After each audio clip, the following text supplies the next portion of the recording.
Olá, pessoal. A Pro Suzy aqui hoje para ajudar vocês a estudar um pouquinho de história. Peguem a apostila 8. Vamos lá para o primeiro capítulo de história. E a Pro vai ajudar vocês a entender um pouquinho do assunto. A cidadania no passado. Então, gente, a cidadania percorreu um longo caminho para se consolidar, né? Até ser um país cidadão, né? Democrático, foi uma grande luta, né? Um caminho longo e árduo.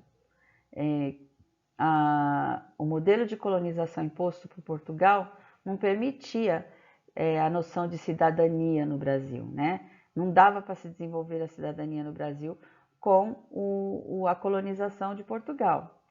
Mulheres e homens eram súditos desse governo português, né?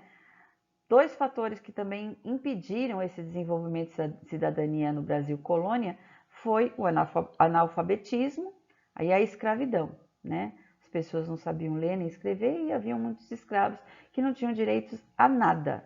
Eles só eram expostos a trabalhos incansáveis, horas exaustas de trabalho e não tinham direito a nada, certo? Continuando. Os escravos eram trazidos como propriedade do senhor, né, não tendo direito à liberdade nem integridade física. Se eles não tinham direito nem à liberdade nem à integridade física, muito menos aos votos, né?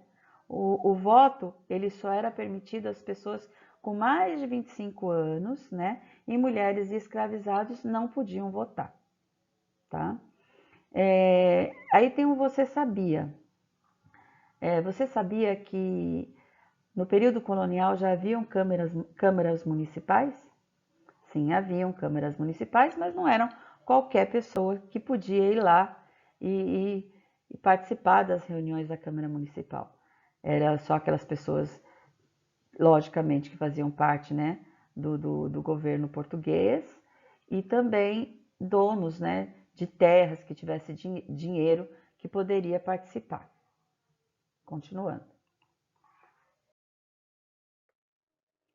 Período imperial. Então veio a independência em 1822, mas a independência pouco alterou esse cenário, né, em relação à cidadania. Continuou do mesmo jeito, gente, porque só tinha direito, como eu já havia falado, os donos de terra, né, aqueles que tinham o dinheiro. E o rei ficava ali como um poder moderador. Era ele que determinava se podia ou não fazer determinadas coisas, né? O voto, como eu já tinha dito, não era para todos e era só para os homens com mais de 25 anos, com 25 ou mais de 25 anos, e mulheres não podiam votar e nem os escravos, né? Para frente. A proclamação da República, achavam que tendo a proclamação da República isso mudaria, mas continuou também não mudando muita coisa, porque haviam os coronéis, a escravidão acabou, né? Eles tiveram direito a voto, mas as pessoas dependiam dos ricos para trabalhar e para se sustentar. Se eles não votassem quem o coronel, né, mandasse, os donos das terras mandassem, eles não iam ter direito a emprego, a medicamento, as crianças não poderiam estudar porque eles iam impedir as escolas de matricular aquelas crianças, então não mudou muita coisa, né? Continuando. E esse regime, né, em que o coronel fazia, ó, você vai votar naquele candidato, naquela pessoa, porque senão você não vai ter assistência médica, você não vai ter remédio, você não vai ter emprego, seu filho não vai ter escola. Então, isso se chamava voto de cabresto, tá? Vamos aos exercícios de aplicação. Então, eu tenho aí um textinho, os direitos civis. Eu vou pedir para você ler esse textinho, porque dele você vai responder as próximas questões, tá? Com o entendimento dele, você vai responder as próximas questões. Letra A. Segundo a definição de direitos civis que o texto apresenta, podemos afirmar que ela esteve presente durante o período colonial e imperial na história do Brasil? Então, leia e veja segundo a definição que está aí nesse textinho, se isso acontecia realmente, tá? Próxima questão. Dê um exemplo que justifique a sua resposta anterior. Então, você vai dar um exemplo que justifique a sua resposta anterior, de acordo com o que você leu lá no texto. E na letra C, em sua opinião, os direitos civis são importantes? Explique por quê.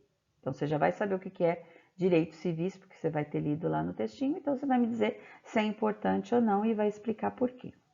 Na 2, assinale a alternativa que completa a frase corretamente.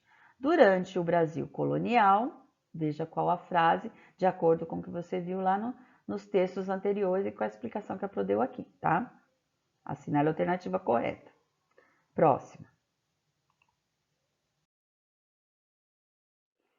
Exercícios propostos. Na 3, você vai assinalar verdadeiro ou falso para as afirmações aí, tá? Você vai ler de acordo com o texto, você vai colocar verdadeiro ou falso. Se precisar, volte lá no texto, dá uma lida, tá?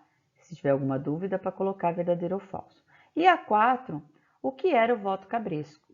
A Pro acabou de explicar lá, volta lá se você não lembrar, dá uma olhadinha e escreva aí o que era voto cabresco, tá? Então é até aí. Gente, eu peço para vocês que leiam o texto com atenção, com cuidado, que vai ajudar bastante você a responder as questões, tá? Se tiver dúvida, anota e daqui a pouco lá na aula ao vivo a gente esclarece as dúvidas, tá bom? Bons estudos, amo você. Até daqui a pouco. Beijos.